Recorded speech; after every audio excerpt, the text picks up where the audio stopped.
magandang umaga sa inyong lahat. Isang mapagpalang araw sa inyong lahat.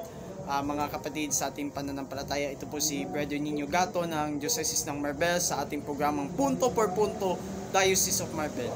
At sa pagkakataon po na ito ay napapanood ko yung iilan sa mga video sa Facebook at saka sa YouTube ukol mismo this year 2013, ukol mismo sa pananaw sa katuruan ng katesismo ukol sa kamatayan ng Diyos. As much as possible, paulit-ulit, hindi ko namalayan sa either 46 Catholic Faith Defenders National Convention. I would like to say that I will prove my certificate po mismo dito mga kapatid na naka-attend po ako na let's say 45th CFD Annual National Convention po.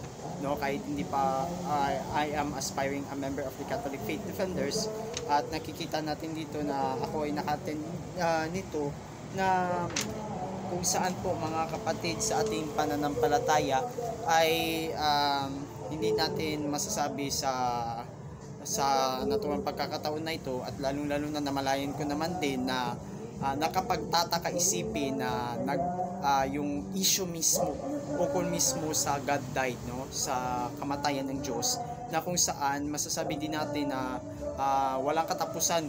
Dito ko nalaman na walang katapusan yung bangayan ni na Brother Soc Fernandez at saka kina Father Frandy Villegas. And sa desisyon ng Board of Governors at ng Catholic Faith Defenders ukol mismo sa pananaw ukol sa God died na ito, ay tinuldukan na ito ng Catholic Faith Defenders, ng mga miyembro ng Board of Governors ng organization na pinamumunuan ni Brother Ryan Meliano, at lalong-lalo na po mismo mga kapatid ni na Brother Wendell Talibum at sa kanya at sa panunungkulan nila until from the period of 2019 to 2022, and they are completed their opportunity to complete the catechesis, and na nakabatay po mismo sa sinabi nila na itinuturo sa turo mismo ng simbahan mga kapatid, no, sa sa mga katuwid po mga kapatid sa ating pananampalataya, ay ang catechesis on God Doctrine na ito ay kinikilala o inendorso o pinaburan ni na Archbishop Jose Palma, yung Archbishop ng Cebu, at lalong-lalo na mismo sa Archbishop ng Davao, si Archbishop Romulo Valles, na noon ay naging sa makatuwid ay naging Catholic Bishops Conference of the Philippines President sa buong Pilipinas po, at tinanggap ng dalawang obispo at kinikilala ito yung mga katuruan batay mismo sa sinabi ni Bishop Bacani at ni Archbishop Jose Palma, at lalong-lalo na mismo kay Archbishop Valles na dating CBCP President and as Archbishop of Davao. And at the same time, excuse me po mga kapatid, no, ni minsan hindi maiwasan yung bangayan pa rin sa social media nang tinuldukan na ng Catholic Faith Defenders ang problema na ito, at tinuldukan na ng CBCP ang problema sa bangayan ng God died na issue na ito.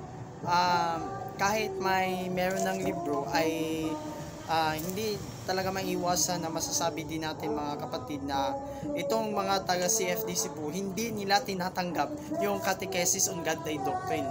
So I irritated, nakaka-irita o nakaka-insulto para sa akin yung mga ginagawa ni na Jong Chua, Danny Cugtas, at lalong-lalo na kina Brother Soc Fernandez, yung panig ni na Brother Soc Fernandez, na hindi nila tinatanggap yung catechesis on God died doctrine na promulgate ng Board of Governors from this period of 2019 to 2022, yung tinuldukan na nila yung naturang bangayan sa ano ba talaga ang pananaw ng, or what is the perception of pananaw ukol sa God died mga kapatid. And sa katunayan po ay ito ay nakakalungkot, or masasabi din natin ito ay nakaka-insults isipin na kahit tinuldukan na ng Catholic Faith Defenders National Board of Governors from 2019 to 2022 yung kalutasan na God died should be understood literally, o literal na it refers to the divine Son, or it refers to Jesus Christ talaga ang tinutukoy na Diyos na namatay, hindi tinatanggap ng CFD Cebu. So I would like to react this, no? Kahit meron ng catechesis on God doctrine, kinokondem na pa rin ng CFD Cebu. For I would likely to say this, I apprehend myself that this is insult. Na-insulto ako kay Brother Jong Chua. Nakaka-insulto sa akin yung mga sinasabi nila. It's irritated. Bakit hindi nyo sundin yung sinasabi ng catechesis or God doctrine? Bakit hindi nyo na lang babasahin ito? Because I will reprimand you all of times that I will uphold the truth. What is the stance of the Board of Governors? Dini-deny ninyo. It's a very insult. It's an insult for me.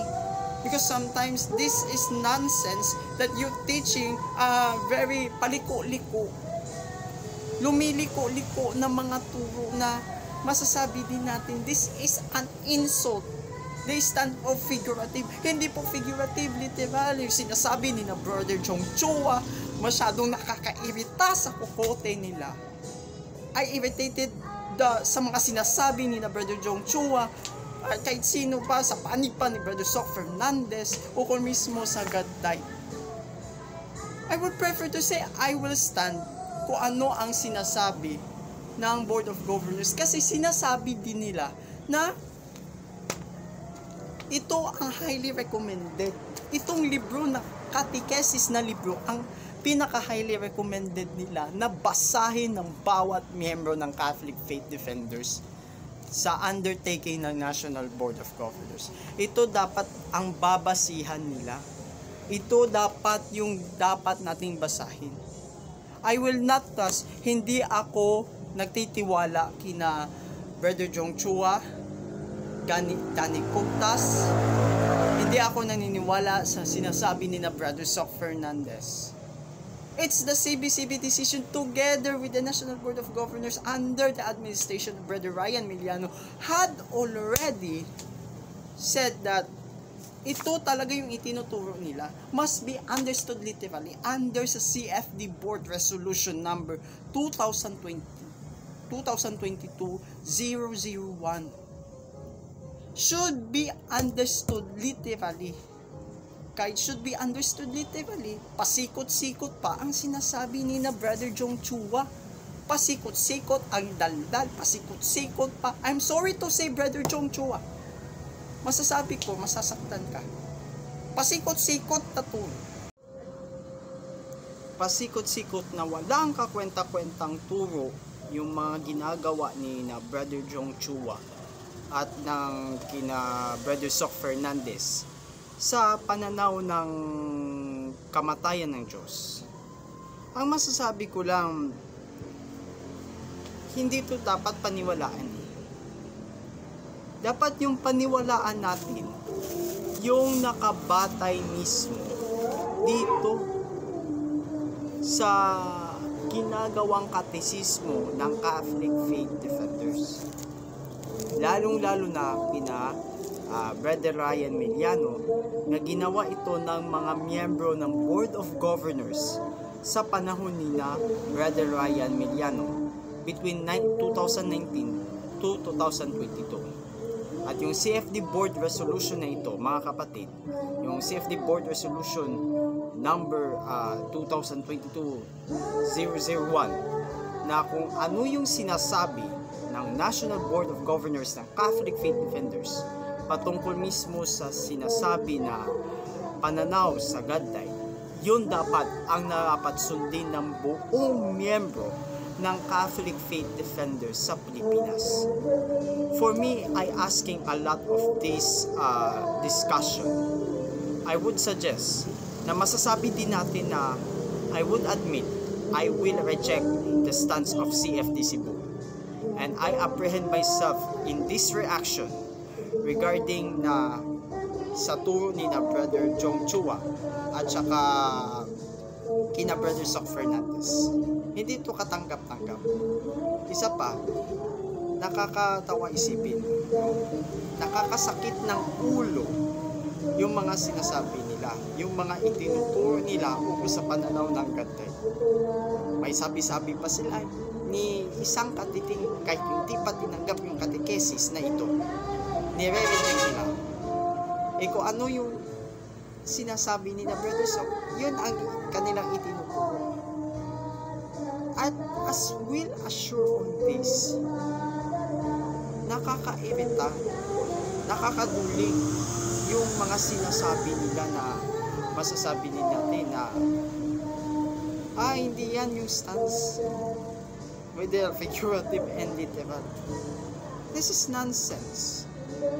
Para kang sikurek mo, kasikurek ba kanang ikaw pabida ba na dili lang kinamao na stand, dili na lagi sayop lagi ng tudlo na Godhead ni Brother Ryan Miliano. Would you like to say that sayop jud ang Godhead na gitudlo ni Father Fran de Villegas? Di ko mutuo sa CFD Cebu, ilabi na naay miyembro sa ka CFD Cebu sa Gensan. I will slap you, hapakunta mo. Why klaro ang inyong tudlo? Bisan ang mga kapari ang pasyonista, banat nako. Ihatag nako ning catechesis on Godhead doctrine. Kahit soft, bisan soft or hard copy, kahit soft or hard copy, I will send him precisely. I will send it also to the Passionist priest and also to the diocesan priest Umar Ben. I will slap you. This is nonsense and makes stupid. Nakaka-estupido ito. This is an insult, yung sinasabi ng CFD Cebu. So kaya mga kapatid, be sensitive. O ano yung itinuturo ng Board of Governors kina Father Fran de Villegas sa pananaw ng desisyon ng Board of Governors ng Catholic Faith Defenders, we would like to say, sundin dapat ninyo. God bless us all. Yun lang ang masasabi ko ukol mismo sa Godhead ng CFD Cebu. This is an insult for all with us. God bless us all. For God in the Church, Pro Deo et Ecclesia.